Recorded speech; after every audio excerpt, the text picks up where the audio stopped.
My guest this morning is Dr. Shanaz Ahmed, and she is a pediatric dentist by profession.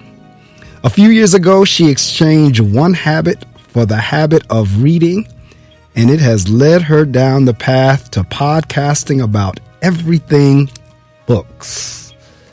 Her podcast, Living a Life Through Books, started as a reading journey, and now she interviews authors, including New York Times bestselling ones. While she's not practicing or podcasting, so in other words, when she's not doing her dentistry or podcasting, you can find Shanaz most likely curled up in a corner with a book. Oh, a woman after my own heart. She's read over 100 books last year, and her dreams set on being an author and a speaker. Hiking with her husband is one of her favorite things to do. Ladies and gentlemen, welcome to the Reading Circle microphones, Dr. Shahnaz Ahmed. Dr. Shanaz Ahmed, good morning. Good morning. How are you? Hey, I am great. If I were any better, I'd be twins, right? I know that's right. And that's a good attitude and a good spirit to have, particularly with everything that we're going through, over the last year or so. And we could still say that. So that says a lot, because, it would be real easy to be down in the mouth, down and out and depressed. But, even through this, you're still saying, if I was any better, I'd be a twin. All right. Right. Gotta be grateful, dude. That's absolutely right. I mean, and that is the trick and the key to it all. I read some, because when I kick off the show at 6:00, I read from 2 daily devotionals. And one of the things that I read this morning was like, the more grateful you are, the more things you get to be grateful for. Absolutely. So, in any event, a great spirit. I shared with you in those couple of minutes, we talked a couple of minutes ago as well as with the listening audience, even though we had not spoken other than on Swell, because we didn't speak face to face or on phone to phone or what have you, but we have heard each other's voices on, as I was telling you, there's a platform called Swell. And it is a micro podcasting app that allows you, again, you could throw out a question just to kind of see how folks respond. And this is how Shanaz and I met. Now, let me ask you this question before we go forward. Are you, okay, in terms of, how do you want me to address you? Do you want me to call you Dr. Ahmed? Or do you want me to call you Dr. Shanaz? Or just Shanaz is fine? Or how do you? Shanaz is fine. Shanaz is fine. This is fine. Let's just keep it informal. Let's go with Shanaz. Okay, I like to, because some people really get hung up on their titles, and it's like, okay, you're going to call me doctor. They're like, okay, fine. Either way, I have no problem. I just want to make sure I'm not offending one way or the other. So if you're cool with Shanaz, I'm cool with Shanaz. But if you want me to call you, I'm cool with Shanaz. All right. But in any event, Shanaz had thrown out I had thrown out a question on Swell in terms of why. I think the question I had put out there was, is it really that hard to love everybody versus, all this hatred we have going on? Why can't we just, it seems like it would be kind of easy to just love everybody and be done. And Shanaz responded to it. That's when we first met. And then Shanaz put out a question, I think, and I responded to one of hers. And then I reached out to her on LinkedIn and said, I'd love to have you on my show. And she now reached back and said, yes, she'd love to be on here, because I saw her, like, she does a lot in terms of reading, and this is the Reading Circle. So it was a really good fit. Right. So I invited her, she said, I'd love to, and we scheduled today, and now here she is. So I'm saying all that to say, as I was sharing with you prior to her coming on, social media has been wonderful in terms of meeting people who would be interested to be guests on the show. It has been great for that. And now when you start adding the other platforms, because again, Swell is a micro podcaster. It only gives you like 2 or 3 minutes, maybe 5 minutes, I think, to record something and see how folks respond. And the what's interesting about Swell is folks don't necessarily respond in writing or in text. They respond in recorded voice. And so that's how this day came about in terms of Shanaz joining me. So Shanaz, with all that preamble, with all that said, let's first off, let's talk a little bit about, because I'm looking here, like, you're a pediatric dentist, podcaster, reader, you're about bookish stuff. But let's kind of get into, let's do the dentist thing first. Where did that kind of come from? And, what prompted you to want to be a dentist? And, what was school like for you? Let's talk a little bit about that, and then we'll work our way into the reading, because it's connected. Sure. So dentistry actually, originally I wanted to do med school, okay? I wanted to be like a real doctor, right? That's what we call them, the Now, see. Okay. Now, so here I was, first year I applied, I didn't get in. So second year, I was taking some courses at the medical school here at St. Louis University. They had this program where you could just take some courses, and I had my application ready to go, sitting on my desk. And honestly, Mark, I don't even know where that application is right now because I never mailed it in. Like something in me just clicked, and I said, I don't want to do this. So I got really stuck.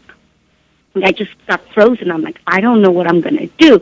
And now here's the thing. It's a very cultural thing that you have to be a doctor of something. You have to be, it's a cultural thing. I mean, you're either a doctor or a lawyer or an engineer or you're a nobody. And it was just kind of one of those things that I'm just like, great, I'm going to be a nobody. Excellent. This is wonderful. What the heck? Well, anyway, at that time I got married to my first husband. We don't want to talk about that, but he suggested, have you ever considered dental school? And I was like, ew, dentistry, ew, I don't want to put my hands in people's mouths. It's like, I don't want to get all the spit on my mouth. That's gross. And he's like, well, exactly what year are you living in? People wear gloves now. And I'm like, they do? I'm like, what? They do? Oh. So then I thought, okay. So I looked it up. Of course, there's the dental admission test. So here I am. I was like, okay. I studied for the dental admission test. And I was like, okay, fine. I applied. And here's the kicker. So I go to the interview at Indiana University. This is where I got in. But I go to the interview, and the guy says, okay, you have great grades. Your DAT is excellent. But you have no dental anything. Have you even been to a dental office, actually seen how it works? And I'm like, I know I like it. Just BSing my way through an interview, right? I know I like it. No, it's fine. Just let me be a student here, okay? I got to do this. But, so the guy, he said, look, what I want you to do is I want you to visit a couple of dentists. I want you to write an essay about it and send it to us. So essays are my thing. I mean, you give me an essay, I'll be like, when do you need it? 1 hour, 2 hours. Here you go. It's done. So essays don't freak me out. And so I was like, okay, that's no big deal. So I just got to go visit these two places and just pretty much narrate what happened or whatever. Oh, no big deal. So I did it. And when I went to the dental offices, I was like, oh, wow, there is this. And it was, I don't even know what the heck I was thinking before that. I mean, I literally am kind of like, well, what are you thinking in the first place? So I was like, man, I really like this. So I did my essay, I got in, and I would say the rest is history, right? Well, absolutely. First off, it's interesting. All right, when you think of something in terms of, there's a couple of things you said that I'm going to comment on that I'm going to have some fun with. Because thankfully, this is not TV and this is radio, and I have a mic button that I can turn it off because I'm sitting here laughing my backside off as you're telling the story. Because it's hilarious in terms of the way you're describing it. Even when you're talking about the first husband, we're not going to go there. I'm hilarious. So, and in terms of the first comment you made was, I wanted to be a real doctor. Now that's funny to me because it's like, okay, dentist is real. But it's like certain doctors for whatever, like chiropractors, dentists, this, that, and the other, folks have a different view. Now, interestingly enough, my view on dentists was like, I honestly, now I've always told people this in terms of doctors, and I hope my general doctor is not listening, but to me, the dentists are the ones that really earn their money. In terms of they actually have to do something while you're there. It's not just a matter of look at you, write a prescription and say $500. You all actually do something in terms of, like you said, you have to go in the mouth, you have to, you do your x-rays, you have the folks that do the cleaning, or if you have to pull teeth, or you have to, go in there and do caps or whatever. You all, in my mind, it's kind of like the dentists, out of all the doctors that I go to, really earn their money. So it was Right. funny. It was really funny to hear you say, like, the real doctor. So yeah, you are a real doctor. No question. There's no question there. And so and then to say, well, I didn't even know what dentistry was about to go in it. Now, I laughed again because your story's somewhat kind of similar to whenever I picked my major for undergrad in college. I mean, I literally picked business administration up out of the hat. And now this is how stupid I was. I thought I was going to get away from math because I really didn't care for math. I was always a language arts and music person. So I thought for whatever reason that I was getting away from math, not realizing that business administration was very math intensive. So I laugh when I hear you say, I really didn't even know what dentistry was, but I decided I was going to be a dentist. However, you know what? And this is where I was saying the reading piece is connected in terms of, obviously you are a good student. All right. And so there was another thing that you said too that I had to get a chuckle out of. And that was the cultural thing you were saying. You have to be a doctor or a lawyer. That's what's considered. People think there is such a thing as a positive stereotype, when the truth of the matter is that doesn't even apply. People think the fact that, you all have to be culturally, you have to be a doctor or a lawyer, people think that's a positive stereotype. But even that in and of itself could be dangerous. Because you have folks who now don't become a doctor or a lawyer, and like you said, feel like they're a nobody. Right. And that messes with folks' self-esteem. So when people think, oh, well, that's a good thing to say. No, not necessarily. But it is interesting to hear you bring that up to say, culturally, this is the expectation. Right. So you now came on and you did dentistry. You figured it out. They had you go to a dentist because grades, everything was great. Hadn't done anything dentist related. And then you go and sure enough, as you say, the rest is history. So what is it once you got into it, now you've been doing it, you're good with it? You like it? Because I noticed you focused on children. You're pediatric. Right. So I've been doing pediatric dentistry for 20 years, right? So over time, if I had to be very blunt, it does grate on you. It is very, very, very stressful. I would say pediatric dentistry is about 10 times more stressful than regular dentistry, which is extremely stressful as it is. So I think over time, the stress really has been getting to me. And that's where the reading kind of came into it, because I was like, I need something. I just need something to take the edge off. And I don't do drugs, so it's like, I need something. So that's when I was like, okay, how do I, what is my, this, the calming, that moment, what is that? And I was like, who is Shanaz? Then you get into this whole thing, why am I so stressed out? What is going on? Who is Shanaz? What does she want? And then there was a part of me that goes, I know when I was a child, I used to read a lot. And somehow I was like, I just need to read. I think if I were to read or to write or something, it would just be better. And that's when I started thinking about essentially going back to myself. And I was like, okay, I'm going to start reading again. And so I did. And but it was a very interesting thing is when you start thinking about whatever it is. Like, for example, if you want to buy a new car, right?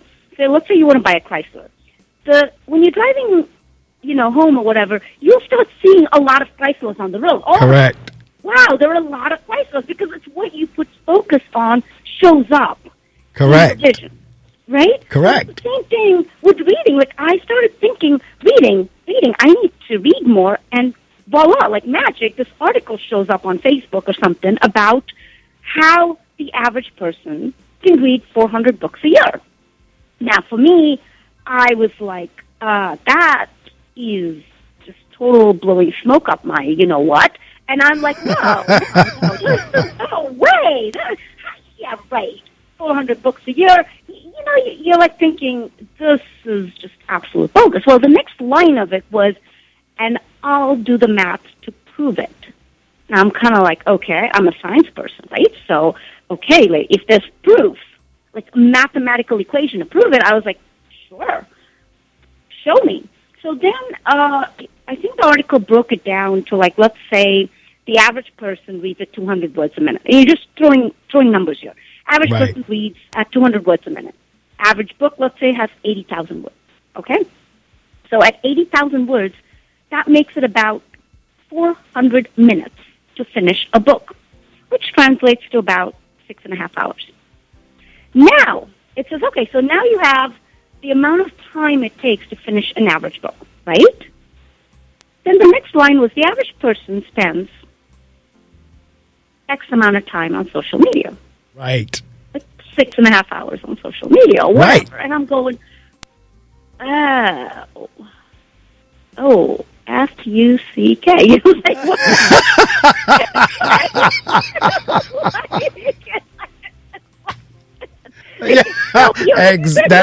that aha moment. Yes. Yes. So the article basically said if you can convert, like it's like it's not asking for like all 6 hours of your social media time. Just do 1 hour. So if you spend 1 hour a day in a week, you'd have finished this book, right? Like because of 6.5 hours, right? Absolutely. So here I am, and I was like, it made sense. But somewhere in my brain, it just wasn't clicking. It cannot be. There's no way I missed something this simple, okay? There's no way. I'm smart enough. I should have known this. This is not true. So I had at that time this serious problem with Candy Crush. Right? Every night I would play Candy Crush.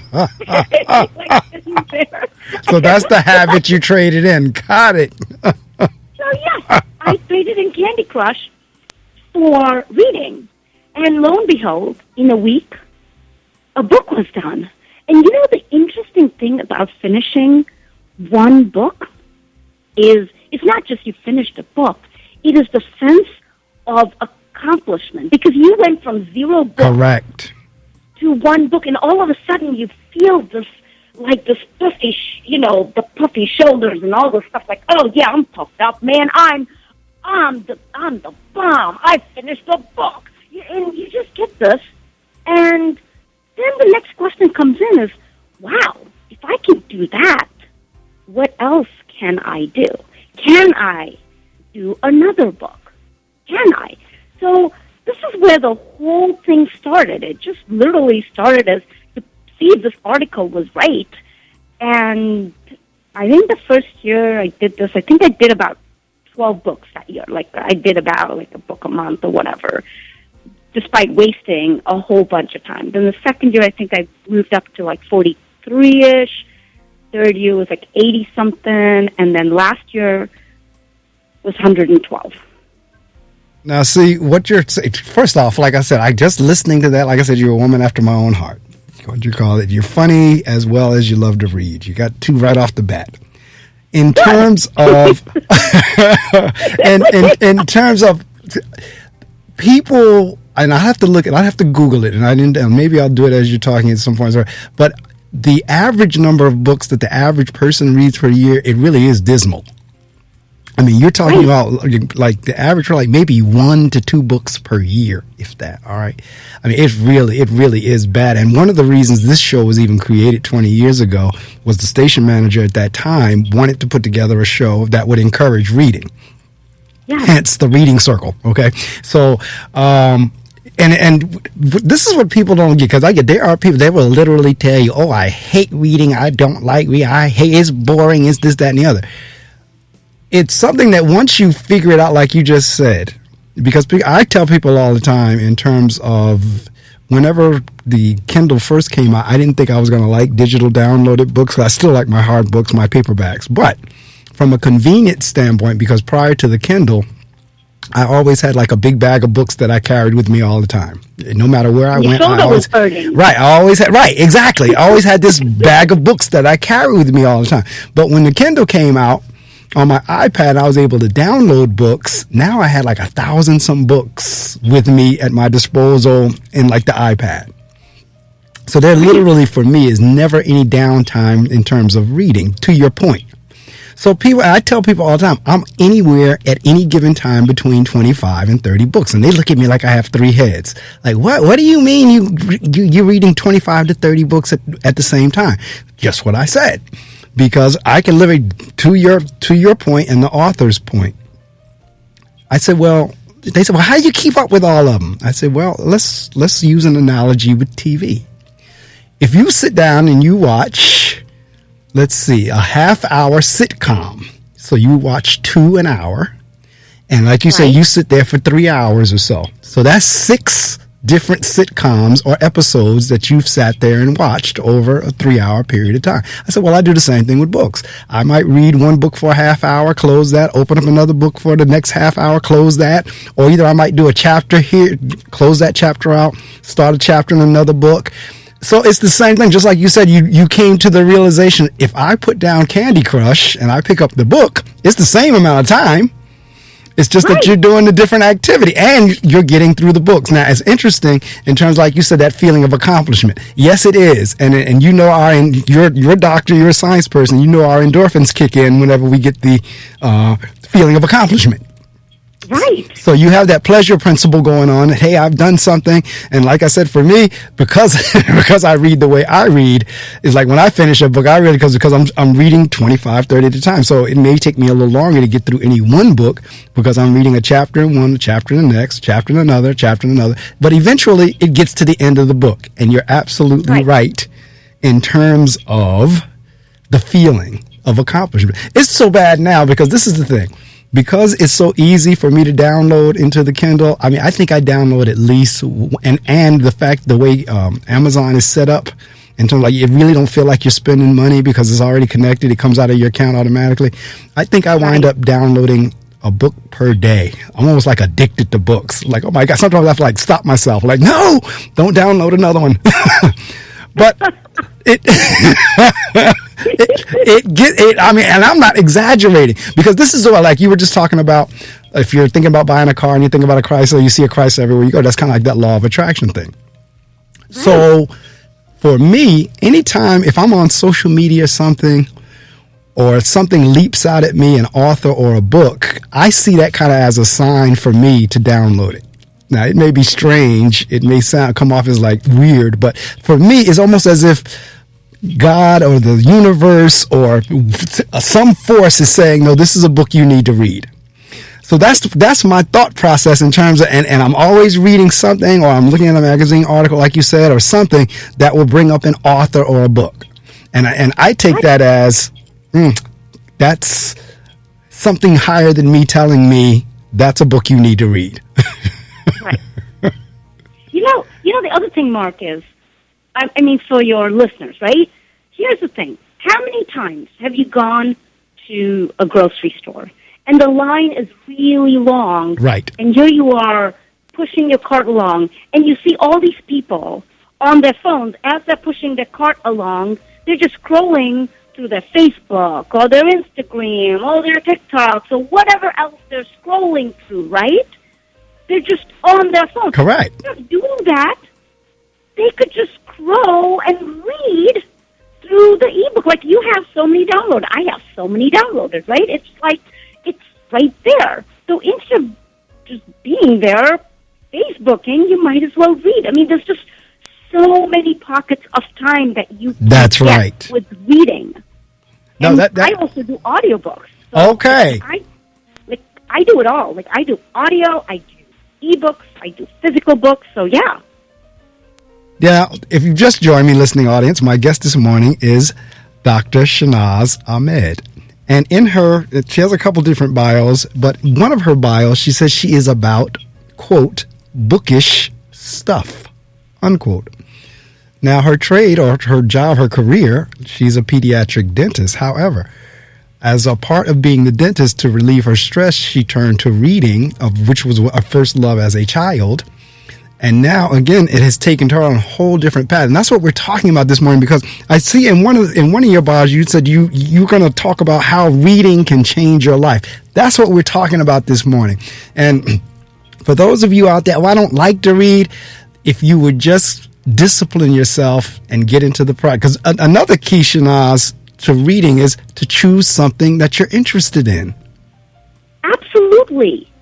It's, when people say, well, I just don't like reading. No, you haven't found the right book. Right. It's not about, I don't like reading. No, you have not found the right book, because there are so many books. I mean, there are books like I tried to read and I'm like, who wrote this? I mean, seriously, no, I don't like this book. You know, like, but then there are these books that you just can't put down. I mean, I remember, so last year, I remember it was like Ready Player One, okay? And it's just a novel, right? So here I am. I'm reading Ready Player One. I think I started about like 10 p.m. I was just reading. The next thing I knew, it was 5 a.m. 5 a.m. Because you know the biggest lie readers tell themselves? One more chapter. I know it's, I mean, oh my gosh. It's right. Oh, wait, it's midnight. No, That's right. one more chapter, and I'll put it down. Well, one more chapter. One more chapter. It's just like, oh, man, I lied for like till 5 a.m., and then finally I put it down. That's right. Just, you know, but that's exactly it. It's like, if you don't find the right book, then, you know, that's one of the issues. It's kind of like if you're watching, let's say you're watching a movie, like a real flowing movie, and it's just all the stuff is happening, right? And then someone comes in front of the screen and just shuts the movie off. How would you feel? Right. Like, dude, turn it on. No, you can't. You know, that's what books do to you. You have to get in, and then it's there, but you have to allow yourself. You have to put yourself in the mind of believing that this is possible. There is this magic out there. If you're not even going to give it a chance, then...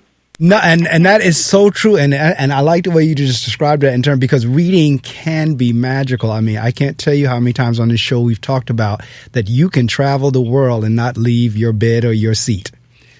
And right. You can do it through books in terms of, you know, and it allows you to use your imagination as you're reading. I mean, while I've had the opportunity, and I'm grateful and thankful to travel the world. I mean, places. I mean, I've been to the Eiffel Tower. I've been to the Great Wall in China. I've been to, you know, when you start talking landmarks, world landmarks, I've been to a lot of them.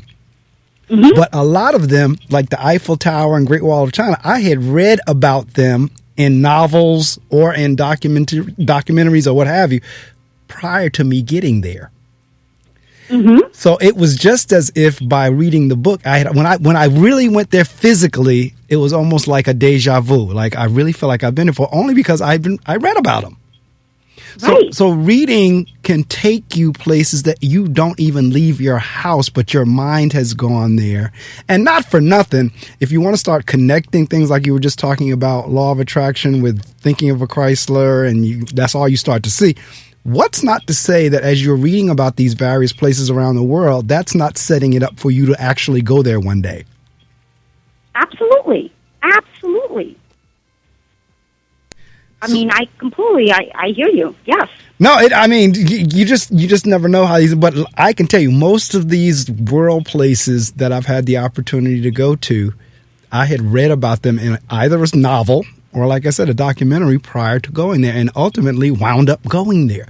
So, but the point is, like you just said, I like the way you said that. If you don't like reading, it's because you haven't found the right book. Because everybody's interested in something, and there's a book written about everything. There is no subject, no matter how wild or woolly, that someone hasn't written a book about it. Right.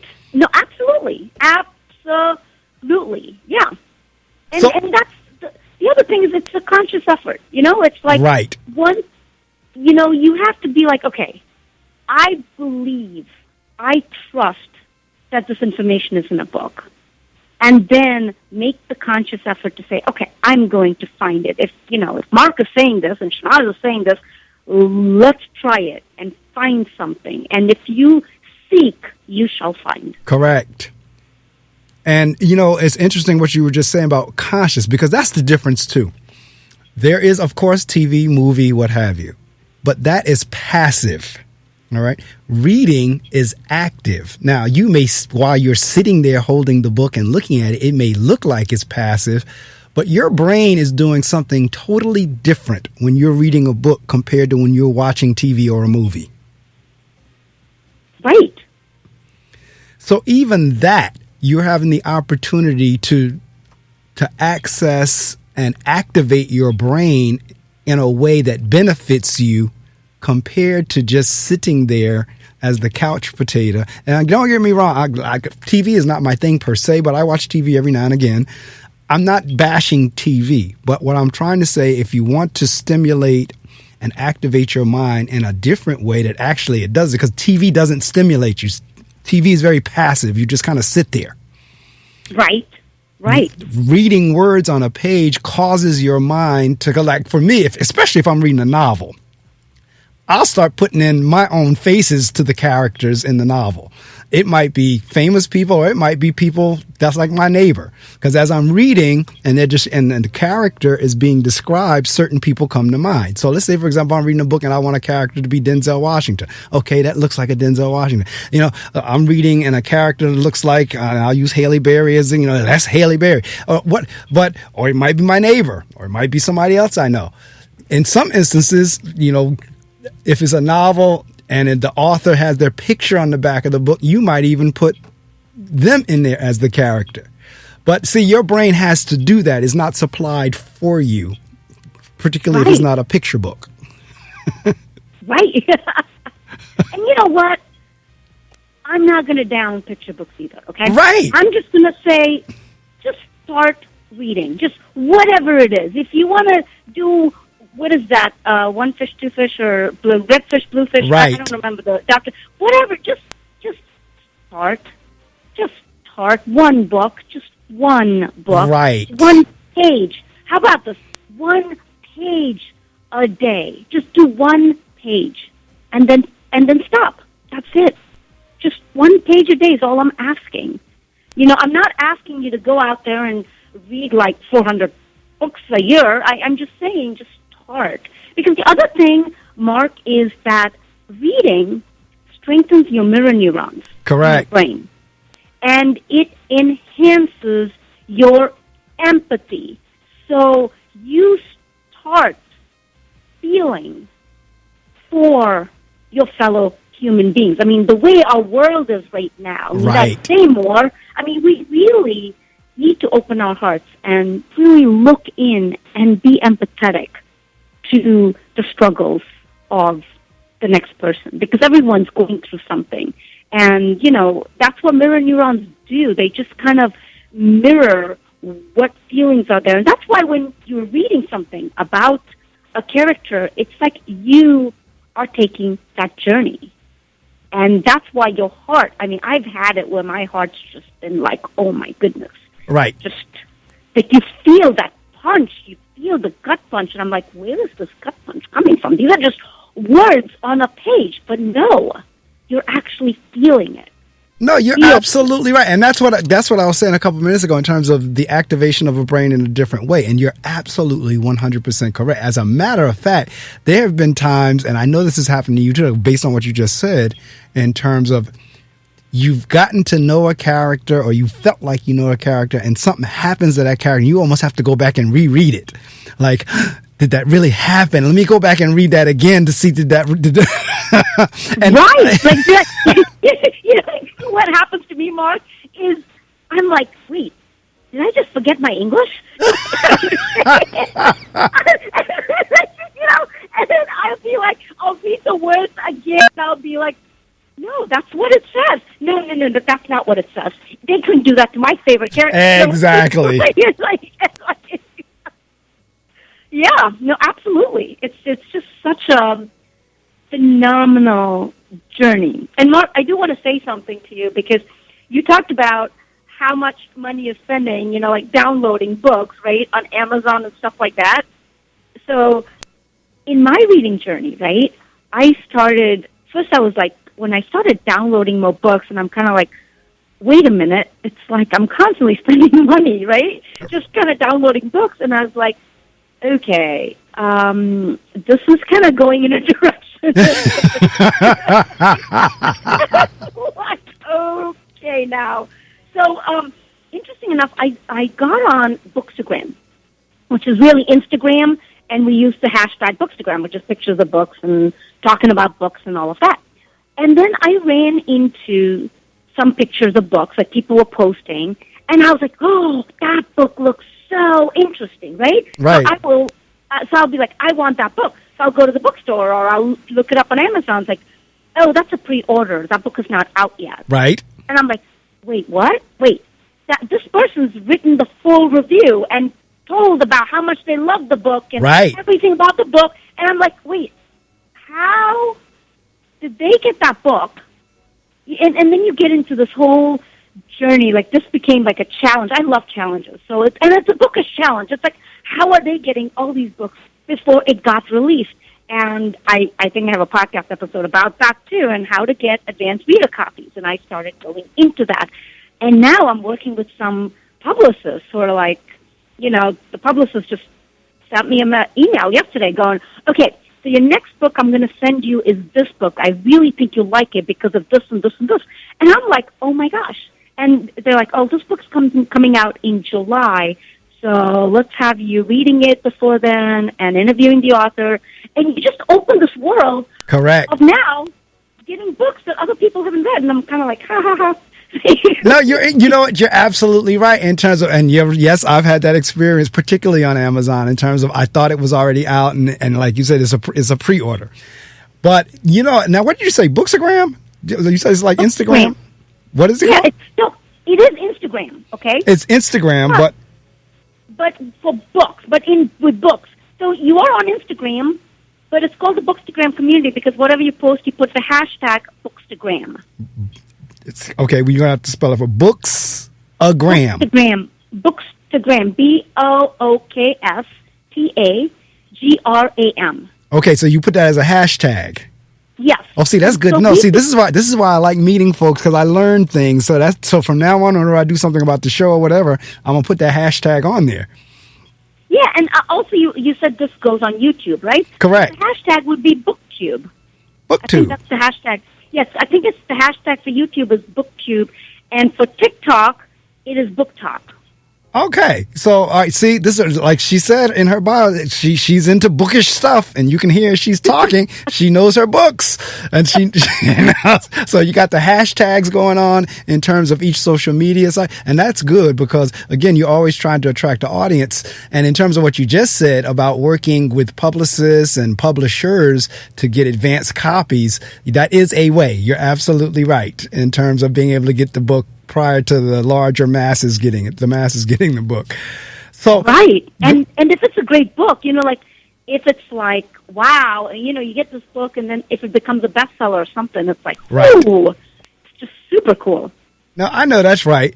So it's interesting. So now you actually answered one of the questions I do normally ask in terms of were you a reader as a child, and you already established that yes, that's what you did as a child, got away from it and went back to it. Now, for those of you who are listening, you probably think Shanaz and I are just like two nerds, two bookworms, but the truth of the matter is, if you get to where we are in terms of having a passion for it, you'll understand what we're talking about. And let's say, for example, as we were just saying, you don't necessarily have to spend, because there's that thing called a library where you can go and borrow. If you don't want to buy the books themselves, you can now go to your local library. And I also heard Shanaz say something about audiobooks. You can, if you just cannot bring yourself to using your eyes, now you also have the option of being able to listen to the book. Now, see, this is where audiobooks are great, particularly if you have a commute. Because now, again, you're maximizing your time. So now, rather than just sitting there, and I'm not bashing news talk, but I mean, it's kind of like the same thing over and over and over and over again. So rather than just sitting there to everything that's negative going on in the world, okay, listen to it once, and then after that, put the audiobook on. It's a wonderful way to maximize your time. And again, another way to get through books. So when you start hearing Shanaz talking about she went through 100 books a year, or either the article that said you can get through 400 books a year, these are some strategies and tactics of how you can do that. Right. And also, Mark, I have a couple of comments. Is the audiobook, when I first started, I was listening at regular speed. And a good friend of mine told me, well, just increase your speed. And I was like, what? So I'll be very honest. When I went from 1 times the speed to 1.25, my comprehension decreased. Like, I was like, there is no way. But then the only reason I stuck it out is because Well, I was like, how is she doing it that I cannot do it? I was like, no, I'm going to take it as a challenge. So I just started listening to it. I was missing a few words here and there, but I just listened. I just kept going, and then it just clicked. And then I moved up to 1.5. Same thing, missing a few words. Then it clicked. Well, now, the current audiobook that I finished, it was at 2.7 speed. And I'm like, I got all the words, like all of it. It's just perfect. And if I'm really lucky, I can do 3. I haven't been able to go past 3 times the speed. But anyway, so you can build up your tolerance, and so I consume more books that way. Now, you've just thrown something at me that I didn't realize. And every now and again, I've listened to audiobooks, but I didn't realize you can control how fast or slow the book goes. So you're telling me you can get through a book even faster if you increase the speed, and it helped your comprehension. Well, I don't know about it helps your comprehension. I mean, you can comprehend it. What I mean is, it's still reading. Right. So you're still comprehending. You're still getting everything out of a book, but at twice the speed. But that's an interesting point in terms of because again, you have to discipline yourself to really focus and pay attention because it's going faster than you would normally listen to somebody. Oh, absolutely, because at 2 times the speed, if someone distracts me, that's the most frustrating thing because you lose a lot. So now you got to go back. It's like every second or 2, there's just so many words you miss if you get distracted. Why? See, and again, that's something else I have to think about. And I'm a shout out there. I have a listener that just Facebooked me saying Audible books was her favorite. Big shout outs to you, Anita Anderson. She says, "Good morning. Audible books are my fave." So there are folks listening out there. Anita, you need to switch to Libro FM, okay? Get off Audible because Audible is with Amazon. Libro FM actually gives money to your local bookstores. You're supporting your local bookstores by doing Libro FM, and you have the same amount of audiobooks, and it's the same subscription fee. Sorry, Mark, I didn't mean to cut you off, but I had to. Not a cut off at all. Now, what was that? What again? You're sharing in your bio. It says you're talking about how your bookish stuff and how reading can change your life. But so you obviously have studied this and you know this stuff. So that's great that you're sharing. What was the name of that again? It's called Libro.fm. You have to spell it for me again. Okay, it's Libro.fm. Okay, Libro.fm. Okay, see, all these things I'm kind of like jotting down now because you're teaching me. Right. Like I'm your student right this morning. I will. Okay, so I will tell you, I am an influencer for them, which means they do give me about 6 free books every month. Okay. And there is a code if you want to use it. I haven't gotten anything out of the code, to be very honest. So whether you use it or not, it hasn't benefited me yet. But anyway, what it does is your local bookstore gets part of the money when you buy a book from them. So when you buy a book from from Audible, Amazon gets the money. Okay. But when you buy a book from Libro FM, your local bookstore gets the money. And I see it. Anita heard you, and she popped it into Facebook. She put the link in there. It says Libro FM, same audiobooks, different story. Different story. Yes. That's what it says. Same audiobooks, different story. All right. Exactly. So, see, again, you're sharing, and this is great because that means folks in the listening audience are hearing you, and they're learning as well right along with me. So I'd never heard of Libro. That's the first time I've heard of them. Libro.fm. And the hashtag Booksagram and all so forth and so on. So, like I said, I'm sitting here learning right along with the audience this morning. Thank you so much. And one more thing about library. Do we have one? Can I say something about the library real quick? Sure, you can say whatever you want to say. Well, as long as it's not profane, as long as it's not porn. But no. Yeah. The library has an app called Libby, and you can download ebooks from your library using the Libby app. And you can download both ebooks and audiobooks, so you get free. And that's, you said Libby, Libby or Libby? How is it? Libby? Libby. Libby.com? Yes. Okay. No, it's just an app. I'm sorry. I don't think it's the .com. I'm sorry. I think it's just an app. It's an app. Gotcha. Okay, yeah. Libby, Libby. It's an app. Okay, gotcha. But see, these are all resources. And now, interesting enough, when you're not doing the bookish stuff, you're a pediatric dentist. When I'm not doing bookish stuff, I'm a principal of a school. And just yesterday, Today's Saturday, Thursday. There's a resource that we were using that it was just introduced in our district. It's called Learning Alley. And it's audiobooks for students, for kids grades K to 12, I believe. But it's called Learning Alley. And our teachers were trained on it. But what it is, and I didn't even realize it, it's audiobooks. It's audiobooks for kids. Or they have an opportunity. Right. And because what we're doing is, again, one of the things that I found with working with students is, and I tell parents and everybody this all the time, reading is the foundation for every other subject. Now, I'm not taking away from math, science, but if you read and comprehend, you can do the other subjects. Absolutely. If you cannot read and comprehend, you're going to have a hard time doing the other subjects. And that's what I found in our students, because their reading levels are so low or deficient, they struggle with everything else in school. So I'm always on a big push, not to mention since reading is my passion anyway, I'm always on a big push to get kids reading more. So whenever the supervisor call me and says, are your teachers using Learning Alley? I was kind of like, well, what is Learning Alley? Like, oh, no, we trained them on it a month ago, and they're supposed to be assigning, allowing the kids on their off time to listen to audiobooks. I was like, oh, this is great. I'm going to be pushing this. But that just happened. Talk about law of attraction. That just happened with me Thursday. Wow. So there is actually an episode I did on my podcast with a friend of mine who I'm actually looking for that episode right now, who talks about all the audio book apps for children, especially that link in with the school systems. Right. Like there's one, like she was like, oh, you can get this, and I looked it up, and then they're like, what school do you belong to? And I'm like, oh, never mind.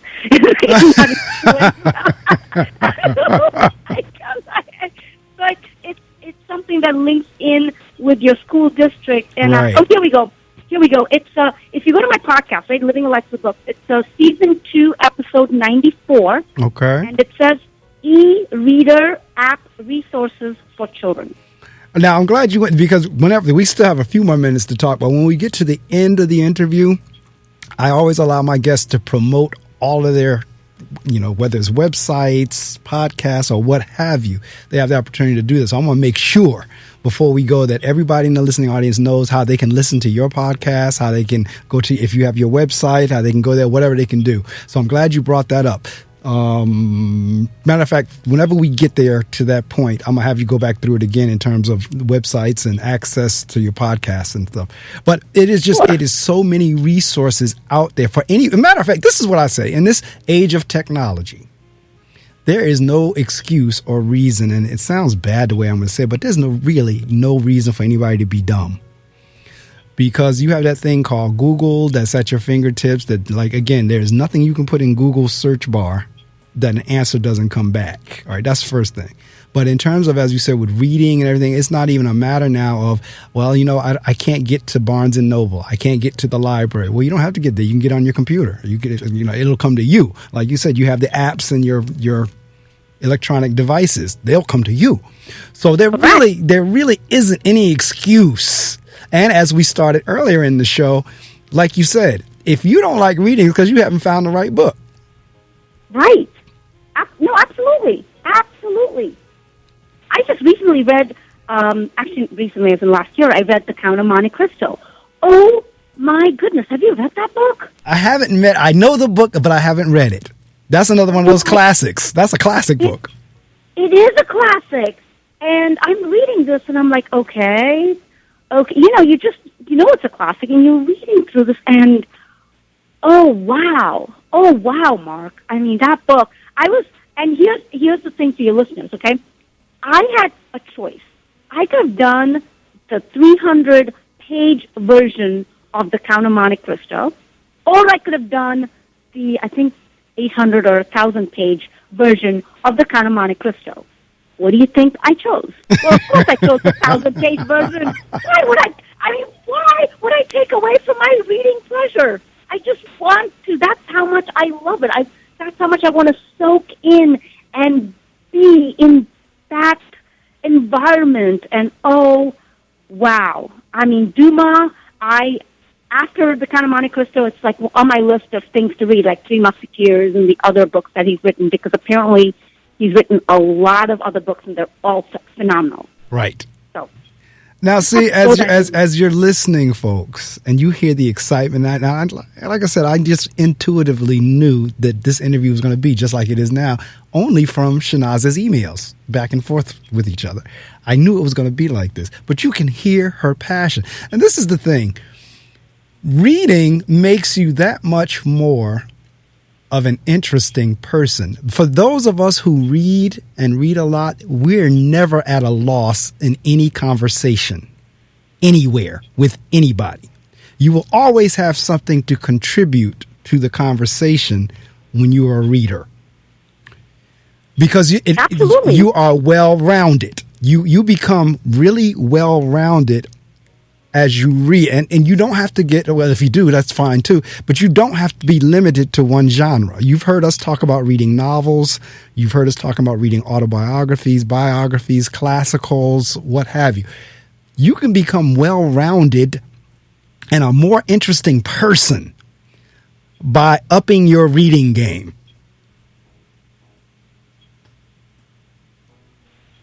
And Mark, I will tell you, I got a younger person, younger as in like 20s person, who did not read nonfiction, right? Just did not read the self-help nonfiction. I don't want to do that. I got her to read that genre now. And she's just like, oh my gosh, I didn't know this. Because I directed her to the right book. Right. And you're a principal, so I'm sure you've read the book by Dweck, Mindset. Oh, yes. Carol Dweck. Yes, indeed. Growth mindset versus fixed mindset. Yes, yes. Yeah. That book, it changes your life. You read these books, and it changes your life because you're like, wow, you're right. I used to have a fixed mindset. I still kind of do, but I'm still but I can be like, well, no, remember the book. Remember? Right. You got to change your thought. Change it. And, and I'm almost 50 years old, but it's still changing me. It's so, oh, wow. And, of course, there's, the How to Win Friends and Influence People. That's correct. Dale Carnegie. That's right. Yes. Right. It's so good. It is. I've read that a couple of times. I've read that particular book 2 or 3 times. That's the other thing, too. I want to read that one again. That's on my reread list, and actually it's on my study list. Right.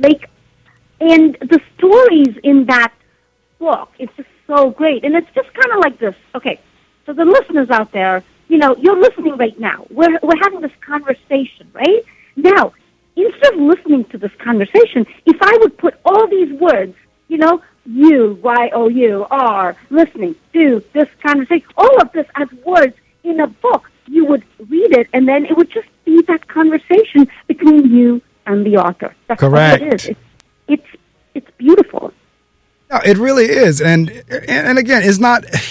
We really are trying to encourage. Now, in many instances, someone who would listen to a show like this is already a reader, for the most part. That's true. However, there are some folks who may listen who say, you know what, I wasn't a reader, but after listening to those two talk, maybe I will give it a shot.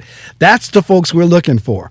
The ones that are like, I was kind of on the fence. No, reading really wasn't my thing, but I'm hearing a passion there about maybe, like you said, if you start off with a page a day, go grab a book if you want. You hear me read each Saturday morning from daily devotionals.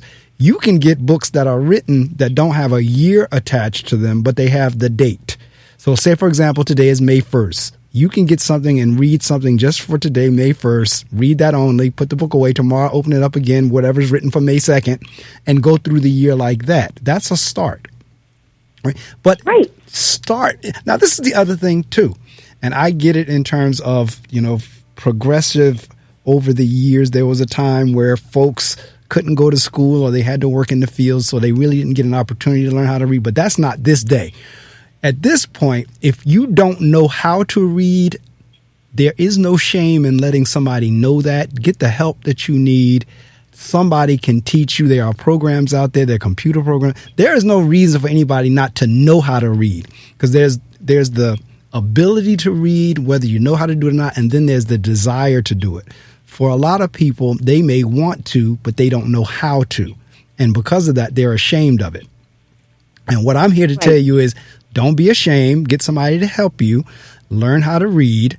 And then your desire will kick in. You'll get that right book that Shanaz was just talking about. So there's a couple of things going on. If you don't know how to read, do not feel ashamed or feel bad. Just ask somebody who does know how to read to help you. All right. And again, there are enough programs and apps and everything else that if you don't want to ask another person, the computer will do it for you. All right. Then once you learn how to read and know how to read, then you need to develop a love for it. Because as I said, I'm a firm believer and you really cannot succeed, excuse me, in the other subject areas if you don't read and comprehend well. Reading is like the foundation or the basement of the house or what have you.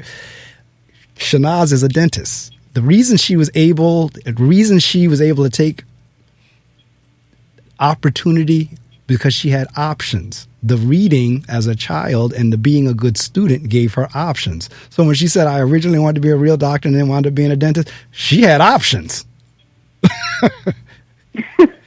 If you don't know how to read or you don't read, you limit your options. Shanaz was able to shift gears because she was a good student. And I'm linking the good student with the reading. It's all connected. So when you hear her with that passion, so whenever you're working with your students or your kids rather that come into the dental office, do you have an opportunity to chat with them about reading? Or like, I know a lot of pediatric dentists give out toys or toothbrushes or candy or what have you. I could kind of see you probably giving out books. I should.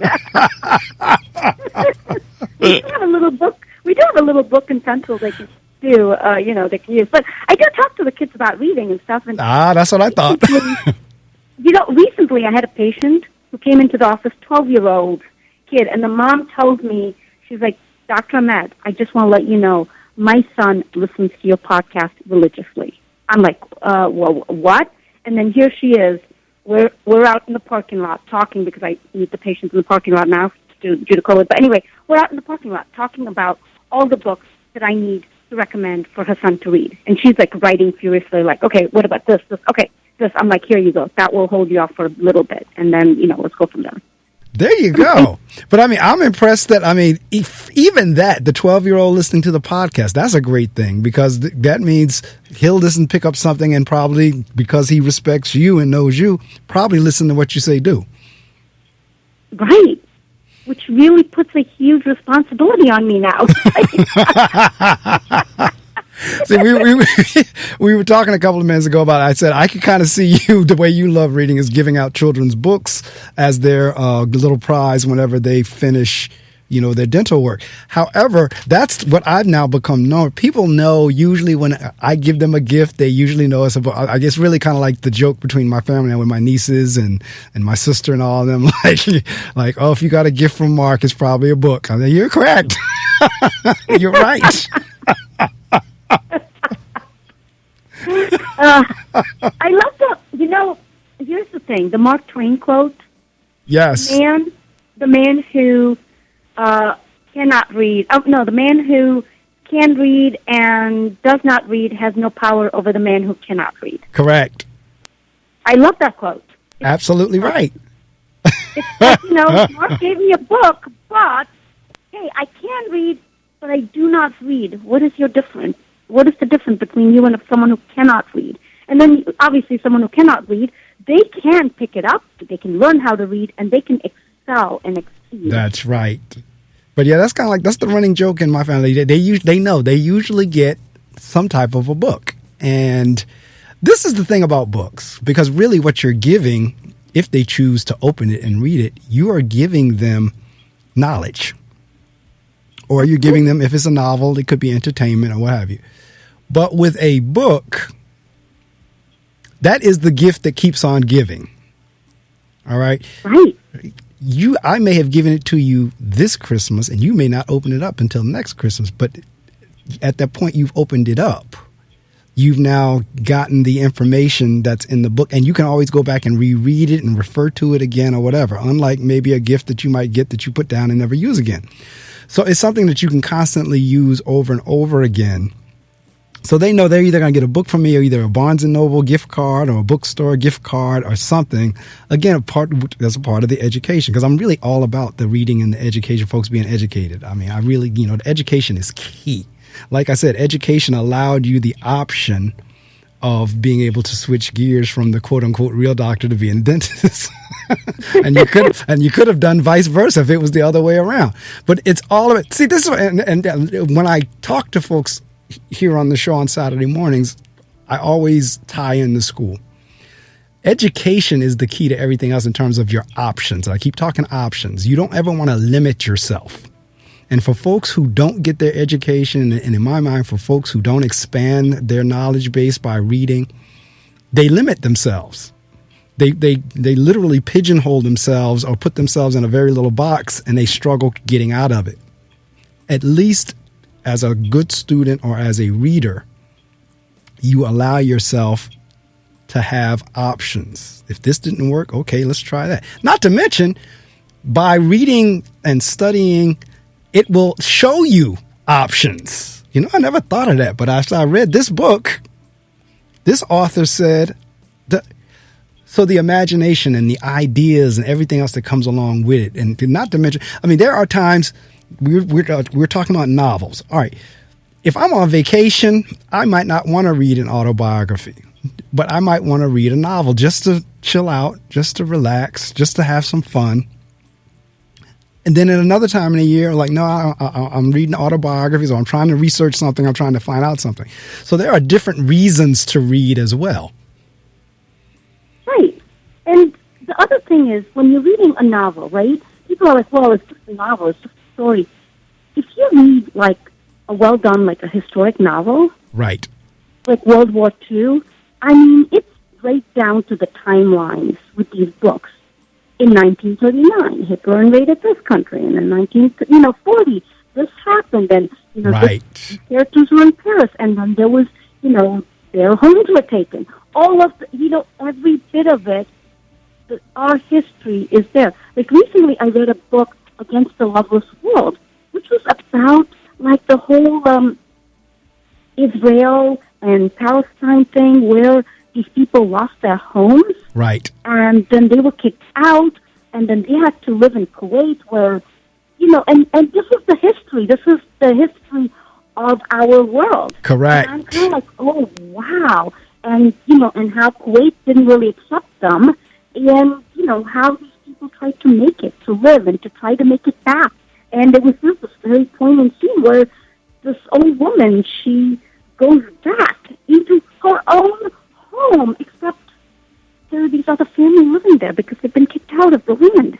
Right. Now, it's like crazy. No, you're right. Now, earlier, if you don't mind my asking, and if you want to answer it, fine. If not, I'm okay with that too. But you were talking cultural. What is your culture in terms of your Shahnaz Ahmed? What culture are you? So I was born in India. Okay, so now earlier I said you probably heard me say that this entire 3 hours was dedicated to the plight of India right now. So okay, you were born in India. Yeah, in Southeast India, yes. Okay. So basically, it's from that cultural background. Okay, so then again, like I was saying earlier, there is no such thing as a positive stereotype, even though people think it is. But you're absolutely right. There are certain cultures where the expectation is you're going to be an excellent student. You're going to be, that's ingrained in culture. You're absolutely right. So, okay, that makes very much sense to me. So now, do you have folks that are in India now, especially given what's going on? I do. I have some family members. Yeah, I do. Yeah, I've been keeping up with that whole thing that's going on. And I've certainly, I've been telling folks, pray and send positive thoughts for India because they're going through it at the moment. Yeah, it's really bad. But, however, they have been, India, what happened is they had a lockdown before. Right. And but then after the lockdown, like last year, they opened it up completely. They had sporting events. Right. They had political rallies and all kinds of stuff without masks, fully crowded. And we're at that point now. We're heading in that same direction right now. So it'll be interesting to see. I'm hoping that the vaccine does what it's supposed to do, and even when we do begin to open back up, that we'll be okay. But that's still to be seen. But anyway, my thoughts and prayers and positivity and everything else is because again, back to you were talking about readers usually have empathy. You're right. Yes. In terms of why on social media, I've heard some really selfish commentary about why should we go over and help India? I was like, that's just straight up selfish. Here we got folks here. We got more than enough vaccine because we got folks silly enough not to take it. Okay. Right. And yet you don't want to share it with another country that needs more. Like, how selfish can you be? I don't know. So that's what I mean. But I know that's taking us off topic. But in any event, Shanaz and I have been talking all morning about reading since she's been on the air, and we have actually come down to the end of our time. I'm gonna have you back on for sure. And because at this point, like I was saying earlier, you're going to have the opportunity to promote. And anything you can say, anything with the exception of a dollar amount, but all your websites, the podcast sites, you can even promote the dental business for folks who might be listening in your area. You can say anything with the exception of price, because that you can work out once folks get in touch with you. All right. So we're at that point in the interview now where I am going to shut the microphone off and Dr. Shahnaz Ahmed has the opportunity to promote.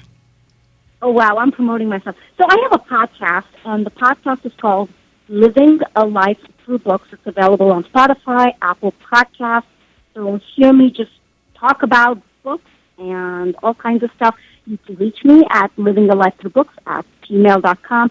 I have a website that's still under construction, but it's there. It's called ShanazAhmed.com. That's ShahnazAhmed.com. I am also a Libro FM influencer, which means if you guys sign up with Libro FM and use the code LLTB podcast, you will, I don't know what you'll get from that. You'll get some benefit. I haven't gotten any benefit from it yet, but I still promote them because it supports your local community and your local bookstore for audiobooks. And that's all I have, folks, really. I just want to say read. I don't know. Say the name of the podcast again, because I'm going to follow you on all the platforms. Okay. Living a Life Through Books. It's through THRU or THROUGH? THROUGH. Okay, so Living a Life Through Books. I will be following you. I'm already following you on some, but I didn't realize it was on the other platforms. So I will definitely be looking for that on podcast platforms. Are you on Facebook too? I am. And you under your name or are you under the book? Both. Okay, so I don't know if we can. Both. I mean, my name is my personal thing, but I don't do much on that, but I do have Living a Life Through Books, yes. Okay. I'm not sure if I connected with you on that, but I will. Also, Shanaz is on Clubhouse. I'm on Clubhouse as Shahnaz Ahmed. I'm on Instagram as Living a Life Through Books. Okay. So, and I know she's on Swell because that's where we met. Right. And I'm on TikTok. And on TikTok. So, okay, this interview actually shaped up exactly as I expected it to. As I said earlier, I could tell from your email commentary the type spirit and energy that you had. I could feel it intuitively from the page, even though we had not talked. And, of course, from hearing your voice on Swell. So I just knew it was going to – I'd already posted on my Facebook page. It's going to be a fun interview this morning. And sure enough, it has. And so I thank you so much. Are you calling out of Indiana? I'm calling out of St. Louis, Missouri. St. Louis. Oh, that's what I meant. So what time zone are you? Are you in Eastern time or are you Central time? I'm Central time. Okay, so you're an hour behind us. Yes. So it's like 8:15 here now, so it's about 7:15 there. And so when you joined me, it was 6 o'clock your time, 7 o'clock my time. Correct. All right. So, well, again, I'm much appreciative that you rose early to join me. The information was great in terms of the various hashtags and resources that you shared. Like I said, I see Anita. She popped up. She took down Libby. She took down Libro.fm. And she says her grandchildren also listen to audiobooks and they love them also. So, Anita, thank you so much for contributing to the show this morning as well. I'm glad that you learned something from the resources that were shared. Also, I'm definitely going to look up Libro.fm as well. All right. Excellent. So, Shanaz, we will be in touch. I will email the links to you and the YouTube link to you whenever that's ready. And we'll be in touch on all the other platforms as well. But, yeah, keep on reading and keep pushing reading with the kids and everybody else because it is the foundation. There's very few, if anybody, that can convince me that reading isn't the foundation. It is. Yes. And Mark, thank you for having me on your show. I really appreciate it. I had so much fun. I'm glad, because I had fun as well. I had fun with you as well. And again, whenever we connected on Swell, and after I started seeing all this stuff you were doing about reading, I said, I got to have her on, because my show is about reading and she loves to read. So I got to have her on. So thank you. And we will be in touch. My guests always have an open invite. If you're doing anything or if you're introducing anything new, it's just a matter of emailing me and we schedule a date. Okay. All right. I will definitely, and let's stay in touch. All right. We will. Have a great rest of your day. You too, Mark. Thank you. Thank you. All right. Take care.